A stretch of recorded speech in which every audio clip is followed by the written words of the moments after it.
Dante's Boxing Nation, what's going on, guys? So Jojo Diaz, he beats Javier Fortuna in a unanimous decision. Great fight. It was a very entertaining fight, as you can see from these images right here. They went to war. The first half of the fight, rounds could have went either way. It looked like there were times when Fortuna was picking momentum up and he was starting to take charge of the fight. And then there were rounds where it looked like Jojo Diaz would take control of the fight. But maybe around the second half, maybe around the 7th or the 8th round, it looked to me like Jojo Diaz started to wear down Fortuna with body shots, because Fortuna, he started to slow down. It's really interesting because before that, it looked like with all of the hard combinations that Fortuna was throwing, it looked like he was starting to wear down Diaz. But Diaz, he turned things around. He even hurt Fortuna a couple times in the fight, once for sure. So Jojo Diaz, he beats Fortuna and becomes the interim WBC champion, which means he is now Devin Haney's mandatory. Which brings me into the real topic of discussion. Man, this is unbelievable.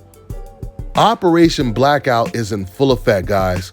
I could not believe what I was listening to. And you know what's crazy? Because we see these racial double standards in the sport of boxing all the time. But it never ceases to amaze me for some reason when I see how blatant it is, especially when it comes to Dazn. So as this fight begins, Todd Grisham, he starts to give Jojo Diaz credit for taking on the Fortuna fight because he's saying that everyone is avoiding Fortuna. But he only mentions Devin Haney's name. He said Devin Haney didn't want to fight him at all. He didn't mention Ryan Garcia's name, who's the one who actually pulled out due to an anxiety attack. He only mentions Devin Haney's name. And that is a complete lie that Devin Haney avoided Fortuna. In fact, Fortuna turned down the Devin Haney fight on 3 different occasions. You would think that Dazn would do their homework before they would put out false information like that. But what do I always tell you about the sport of boxing? It is the wild, wild west, where reporters, they can lie, they can make up whatever they want. Whatever fits their agenda, they can lie about it. Well, they can do it as long as they're protecting someone on the hope list, right? So once again, they accuse Devin Haney of avoiding this man, Fortuna, and they don't even include Ryan Garcia's name. Now, since Dazn completely made this up, trying to defame Devin Haney, I'm going to play this clip for you guys so you guys get the whole truth. In this clip, you guys are going to hear Bill Haney. He's talking to Javier Fortuna's manager, and listen to what his manager says about that potential fight. Step up to the plate. I'm willing to fight anybody. It doesn't matter who it is. Javier Fortuna being one of Sampson's champions, coming up the ladder, I said to Sampson, I said, let's make it happen. No way you get Javier Fortuna. I said, okay. Have I said the story right, Mr. Sampson? I need to tell you the truth, like always I talk. It's precise exactly what happened. Finally, you got me. Like I'm like a mouse next to a big cat. I cannot run anymore. Okay. And if I feel that I cannot beat him, like Mr. Lopez asked for $10 million. Oh. That's the reason that he believes he cannot beat Haney. That is the reason he asked for $10 million. I'll tell you what. Did you hear that, guys? A complete confession. Hell, with a confession, you don't need no jury. You don't need a trial, right? So the question is, why would Todd Grisham, why would he say something like this on air if he didn't know, right? If he didn't know the facts? The answer is he didn't care what the facts were when he said it. Because the whole reason he said this was to try to protect Jojo Diaz from Devin Haney if Jojo Diaz were able to beat Javier Fortuna. And guys, this is proven, because you're going to say, well, how do you know that? Well, this is proven because later on in the fight, then the same person who made this lie up, Todd, he then says around the 7th or the 8th round, you can go back and watch it, a really marketable fight would be Jojo Diaz versus Ryan Garcia. Now, Todd is not a casual fan that doesn't know what's going on, right? He knows that JoJo Diaz is fighting for Devin Haney's belt, just like Ryan Garcia was fighting for Devin Haney's belt. Todd knows this, and he doesn't even include Devin Haney's name. Also knowing that Devin Haney just came off of a great win over Jorge Linares, and he still doesn't even mention his name. He says a great fight would be JoJo Diaz versus Ryan Garcia. I mean, as a boxing analyst, who does this? Knowing, once again, these two fighters are fighting for Devin Haney's belt. And you say the only fight that would be a marketable fight would be JoJo Diaz versus Ryan Garcia. The funny thing is, Devin Haney's fight against Linares, it did way better numbers than this Diaz fight did. So there's no doubt about it. A marketable fight would be Devin Haney versus either one of these guys. Devin versus Ryan, Devin versus JoJo Diaz, right? These are all marketable fights. But JoJo or Ryan Garcia fighting Devin is the most marketable because it's for an actual title. Why would JoJo want to go after Ryan Garcia when he has no belt? And furthermore, why would he want to go after Ryan Garcia when he's still going to be fighting to be in position to fight for Devin Haney's belt? JoJo Diaz is now starting to do the same things that Ryan Garcia did. Ryan was already the mandatory. He was already Devin Haney's mandatory, right? He decided to opt out of the mandatory spot and fight in another title eliminator against Javier Fortuna. Now he pulls out. JoJo Diaz replaces Ryan Garcia. He fights Javier Fortuna for that same title eliminator position. Then once Javier beats Fortuna, he's asked in a post-fight interview, are you ready for these guys at 135? Are you ready for the best fighters at 135? Are you going to stay here or are you going to go down? And the first name he mentions is Ryan Garcia. He says, Ryan Garcia, let's do it. And then after that, then he says, Devin Haney, let's do it, right? But the question is, once again, why are you mentioning Ryan Garcia's name first when he's fresh off of his anxiety tour? And on top of that, you're fighting for Devin Haney's belt, right? Now, keep in mind, JoJo Diaz, he was already giving mixed signals when it came to fighting Devin Haney before this fight. One minute he would say, I'll knock out Devin Haney. The next minute he says, after I beat Fortuna, I'm going to move back down. I only fought Fortuna because everyone was ducking him, right? And then when he said that, Devin Haney, he jumped on his neck and he started putting that pressure on JoJo Diaz. So this is the reason why JoJo was kind of forced to include Devin Haney's name when he called out Ryan Garcia, because it would look like a blatant duck to be fighting for, once again, Devin Haney's belt. And then all of a sudden you're going to call out someone who's not even a champion.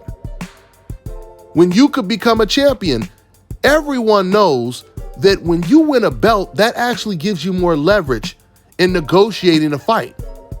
So if JoJo Diaz really feels that, and even Dazn, if they really feel that this JoJo Diaz versus Ryan Garcia fight is so big, then it would make more sense for you to push for JoJo to fight Devin Haney, beat Devin Haney, become the legitimate lightweight champion, and then negotiate a fight. Now these two guys are fighting for a belt, right? It's so crazy because whenever these fighters on the hope list, when they have to go through a black champion, a dangerous black champion to win the belt, now all of a sudden old media and even the fighters, they don't even care about the belts anymore. All of a sudden the belts are irrelevant. They don't matter, right? But when it's Canelo Alvarez that wants to be undisputed, when it's Teofimo that they're calling undisputed, now all of a sudden the belts mean everything, right? Speaking of the belts, the DAZN commentators, I'm mainly talking about Todd and Mannix. These are also the same people that keep calling Teofimo Lopez undisputed. They call him undisputed, knowing that their own DAZN fighter, Devin Haney, is the WBC champion. Guys, This proves that when Floyd Mayweather was hated by these same people, it never had anything to do with Floyd Mayweather's personality, what he did outside of the ring, etc., etc. This proves it had nothing to do with any of those things. It only had something to do with one thing, and that's the fact that Floyd Mayweather shares the same skin complexion as Devin Haney does, as Deontay Wilder does, as Andre Ward does, etc., etc., etc. You're going to sit over here and say a JoJo Diaz versus Ryan Garcia fight is a very marketable fight, but a JoJo Diaz versus Tank Davis fight is not marketable? I mean, we know that that would be the most marketable. Tank Davis is knocking out everyone. He's knocking out cats from 130 to 140, knocking out giants. And we know that if Tank Davis were to fight JoJo Diaz, that fight would most likely end in a knockout. Something that these race fans claim that they love to see. Knockouts. It's all about knockouts, entertainment, right? That's what they used to always say. Oh, well, no, it has nothing to do with race. Why, fans in America, they root for the foreigner like Gennady Golovkin, right? It has something to do because he gets knockouts. I would always hear people say this. Oh, it's because he gets knockouts. Meanwhile, Gervonta is knocking out everyone, and his name doesn't even get mentioned, right? So we know this has nothing to do with styles. This is Operation Blackout, guys. I'm going to keep telling you this until everyone hears it. Old media and these race fans, they are terrified of another Floyd Mayweather emerging. So now they feel, look, man, if we can't beat him, we will avoid them. We won't even let them play. Like a politician. If you know you can't win fairly and your opponent may get more votes than you, what do? You suppress the votes. Make it harder for people to vote. That's what they're doing in the sport of boxing. Making it harder for fighters to get the most meaningful fights to elevate their status. I'm telling you guys right now, the reason why fighters like Ryan Garcia, Canelo Alvarez, and JoJo Diaz, and Oscar Valdez, the reason why they are so comfortable with avoiding these dangerous fighters is because old media goes out of their way to try to protect them. And this is why a lot of these black fighters, you need to start calling out these reporters. See, the thing is, reporters often fly under the radar. That's why they're often comfortable with saying anything they want to say when it comes to being biased, when it comes to protecting fighters, when it comes to lying on air, just like Todd Grisham just did right now. This is the reason why old media does this. No one is paying attention to their rhetoric, to their propaganda. They know as soon as a boxer does an interview with them, he's going to go after the fighter that's ducking him. He's not going to point at the reporter for being a hypocrite, for pushing his agenda, for making it harder for the fans to see the best fights, the most meaningful fights, right? And this is what these boxers need to start doing. Instead of going after the fighter, you need to start going after these reporters. And when I say go after them, I just mean putting them on the spot, exposing their contradictions. Because that's the one thing these big-time reporters are the most afraid of, is someone accusing them of being biased, being racist. That's what they're afraid of the most. You guys remember when Floyd Mayweather, when he blew up on Larry Merchant because Larry was being extremely biased after Floyd Mayweather had knocked out Victor Ortiz. In fact, Larry Merchant, he walked over and interviewed Victor Ortiz first. When we all know the champion gets interviewed first, right? He interviews the loser right after the fight. And then he starts saying the most biased stuff towards Floyd Mayweather. Floyd blew up on him. But where Floyd made a mistake is Floyd should have came out and called Larry Merchant a flat out racist. He should have called him a racist. He should have called him biased and everything else. But instead, he just said, you don't know shit about boxing. And even when he said that, you seen the look on Larry Merchant's face. He tried to put that look on his face like, oh, I don't know what you're talking about. Because even though Floyd didn't call him biased or racist, it came off like that's what he implied. And Larry, he tried to put that look on his face like, I don't know what you're talking about. He was shocked that Floyd Mayweather actually put him on blast. Now, and I'm not telling boxers to take that exact approach, but hold these guys accountable for what they say is what I'm telling you. You asked the question to Todd Grisham, why are you misinforming the public, telling them flat out lies about me, that I ducked or avoided Fortuna? Why are you pushing for a Ryan Garcia versus JoJo Diaz fight without including my name when you know that JoJo is fighting for my title? I mean, aren't you supposed to be professional? Aren't you supposed to be impartial? And that's how you approach the situation. And if all the boxers started to do this, trust me, old media would be extremely uncomfortable to be so biased. But the boxers have completely spoiled these reporters, ignoring all of the contradictions that they make, ignoring all of the lies that they create. And that emboldens old media. They keep looking like, wow, I just dissed the hell out of Demetrius Andrade. This is what Chris Mannix is saying, right? Man, I just dissed the hell out of Demetrius Andrade and I'm not getting any backlash for it. Man, I just dissed the hell out of Devin Haney by not even mentioning his name and I haven't got any backlash from it. So then they start doing a little bit more. It's like somebody coming into your house, stealing change on your table. And then once they start to notice that no one is paying attention, they start stealing more money. Next thing you know, they rob you blind. And that's what old media is doing right now. They robbing these fighters blind on the coincidental list because boxers are allowing them to get away with it. That same pressure you guys are putting on these fighters that are avoiding you, you have to put that same pressure on these old media members that keep trying to protect them. You got to knock the wall down before you get to the fighter. And the wall right now is old media. I'm gonna wrap this video up, but I just want to make this point.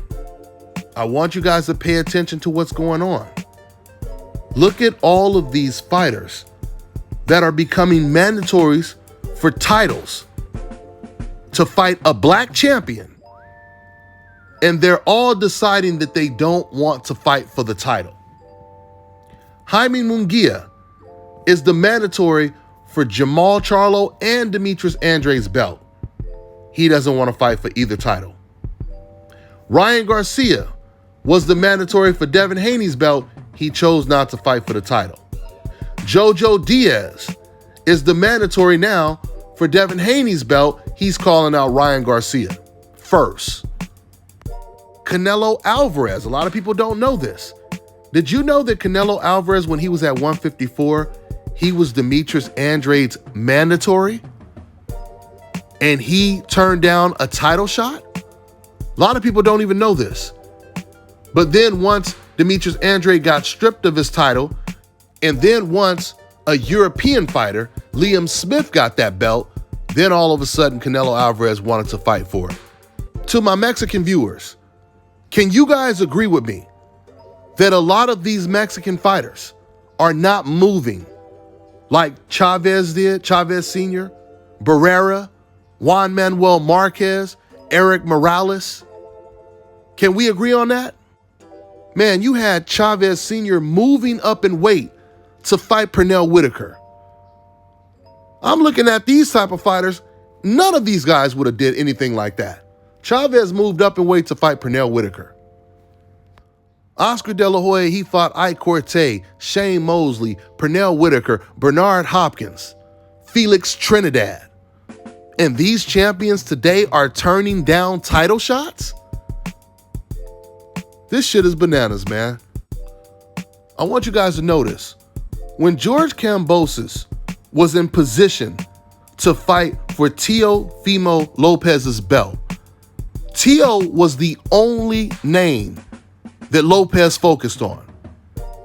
When he fought against Lee Selby, he knew that was a title eliminator for Lopez's belt. That's the only fighter he talked about. I want Lopez. I'm now the mandatory. Lopez, you're next. Let's get it on. This is all Kambosos would say. By way of contrast, JoJo Diaz is in the same position that Kambosos was for Teofimo's belt. And yet, the first person that Diaz calls out is a guy that's not even a champion, Ryan Garcia. It says a lot about Diaz's confidence when it comes to getting in the ring with Devin Haney. We also know, according to all the fighters, when it comes to the Fab Four, the four horsemen, if you will, when it comes to Devin Haney, Teo, Tank, and Ryan Garcia, almost all of them have hinted or even flat out came out and said Ryan Garcia is the weakest link. Devin Haney said Ryan Garcia is the weakest link. And it's funny because while Devin says that Ryan is the weakest link, Ryan says that Devin Haney is the most difficult. He's the toughest fight. Teofimo, he alluded to saying that Ryan is the weakest link as well. His exact words were, he may not be the strongest out of the four. He may not be the most dangerous out of the four, but he does have a big following on Instagram. Even though the following on his Instagram has not translated into big numbers. Because we know when it comes to YouTube stars like the Paul brothers, they have a huge following on YouTube and Instagram. And soon as they fight, they're fighting on pay-per-view. Because those fans that follow them on those platforms, they cross over to watch them fight. They're willing to pay for the pay-per-view, right? But that's not happening when it comes to Ryan Garcia. So the point is, Diaz is going after the weakest link. And on top of him going after the weakest link, he's going to make less money going after Ryan Garcia. There is no doubt Diaz would make actually more money fighting against Devin Haney in a title fight than he would fighting against Ryan Garcia. So there is no way you can make any sense of him fighting against Ryan Garcia other than him just not wanting to lose to somebody like Devin Haney and old media not wanting him to lose to someone on the coincidental list like Devin Haney. Hands down, the most marketable fight to be made out of those three would have to include Devin Haney's name. That's all I got for now, guys. I'm on to the next one. Hello, my name is Dominic. I just got my procedure done here at South Carolinas. I was recommended by Dante's Boxing Nation, and it's real. Here's the results. The brother out here, Brother Enoch, is real, and it's a very, very, very good recommendation. I recommend it. 4 hours, you in, you out, and it's the rest of your life. So if anyone in the world wants this hookup, make sure you contact my man Enoch at 704-499-3471 and make sure to follow him on Instagram. All right, now check this out, guys. If you're looking to repair eczema scars, burns and bruises, dark spots and blemishes, then this right here is the perfect product for you guys. It's called Elo Deki Face and Body Oil. Athletes and top-ranking boxers, they're also using it after training to reduce swelling, inflammation, and to ease the pain. So get yours today. Go to elodeki.com, like them on Facebook, and follow them on Instagram.